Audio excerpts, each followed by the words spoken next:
Comrade Elliot Afiyo is the national president of the Northern Youth Leaders Forum, the umbrella organization of 40 northern youth groups founded in 1994 by the northern traditional military, political and religious leaders to propagate and protect the northern political and economic interests within the national interest. Comrade Elliot is also the Secretary General of the Association of West African Monarchs, the umbrella body of the traditional rulers in West Africa.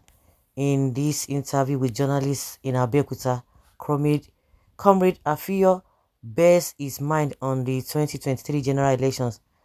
He said since 1999, your forum secured victories. Yes, that was a question being put to him for candidates you endorsed and supported at all levels since 1999, but in the last presidential elections, former Vice President Atiku lost in spite of all your support and endorsement. What went wrong?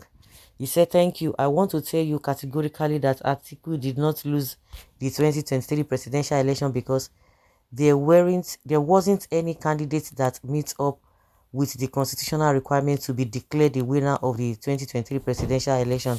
It was a conspiracy in their trap to declare Tinubu as the winner of that election for fear of a rerun. 2023 presidential election was full of betrayals, conspiracies and deception. But your forum couldn't even make the difference like the previous election since 1999.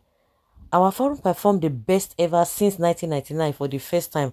Our forum faced the toughest and most challenging election and came out with good results, especially in the northeast and northwest geopolitical zone.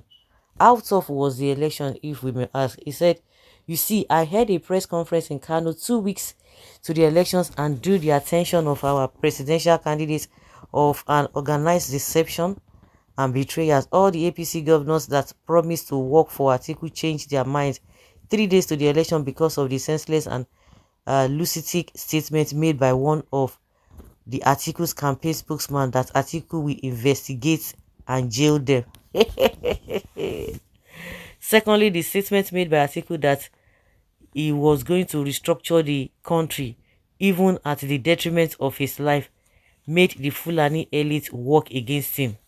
Thirdly, 85% of the people Atiku made as PCC members also betrayed him because the dollars given to them for logistics for a mobilization was only shared amongst and between them.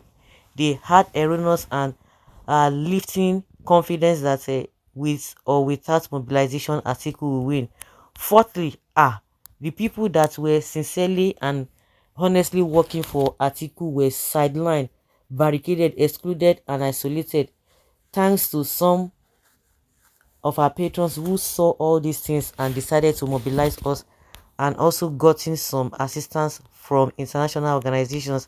These mobilizations coupled with our determination and commitment made a difference in the voting outcome.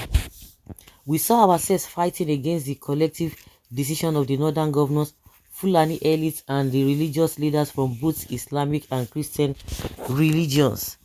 The imams were heavily mobilized with millions of dollars, while the statement made by Governor El-Rufai about the northern Christians population also encouraged and gingered the Christian clerics to mobilize Christians to waste their votes for Obi so as to prove El-Rufai wrong and teaches him and his cohorts a protegenetic and dangerous lesson. The ethnic angle was also given priority in some states like Kogi, Kwara, Niger. You can now see the forces we face and still ensured that Atiku won in the north. Why Niger State? Whether you believe it or not, Asiwaju has a link with the new peace. Are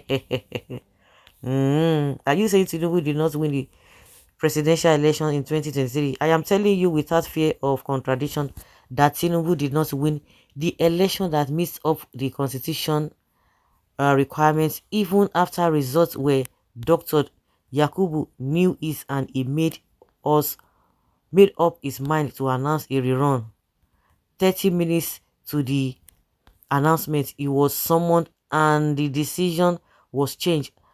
alterations and doctoring of results were made. That is why he reluctantly staged a pediatric coup against democracy and Nigerians by going ahead and announced Tinubu as the winner at about 4 a.m. Are you saying that Professor Yakubu staged a coup? Yakubu is a lunatic coupist by every reasoning. Coups are not normally announced at early hours of the day, and that was what he did. I will not be surprised if Yakubu is arrested and tried for treasonable felony in the nearest future. Many questions being asked. Did they ask this man? Well, in a nutshell, for now, let us allow the will of God to prevail. This is our only country that we can call our home. Enough of crisis and shedding of innocent, but let us be law-abiding and give maximum support to the security agencies. Sooner or later, Nigerians will definitely rejoice. What do you expect from you and your forum from now? That was why I answered that question. There was a story in one of the daily newspaper that you led a team of investigation from UN and EU to visit the 6 geopolitical zones, and the team was sponsored by one of your patrons. He said the team was a fact-finding team. I was just privileged to guide them. Are you saying that the inauguration ceremony should be stopped?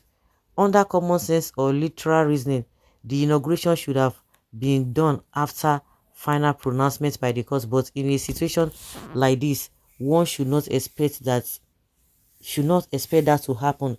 Seriously, it is a major setback to our country, but I am quite sure that God's will would prevail very soon. So we were also told that Tinubu's camp is making overtures for you to join the team. For now, I will not join them until the final pronouncement by the Supreme Court. In fact, the northern youth will never recognize Tinubu as president of Nigeria, even after the swearing in, until the final pronouncement by the Supreme Court. Okay, so after the Supreme Court, if he's finally declared winner, you can join them. But for now, you don't want to join them. I think that is what I can deduce from the statement of this man. So guys, let's hear your opinion and have your take on this.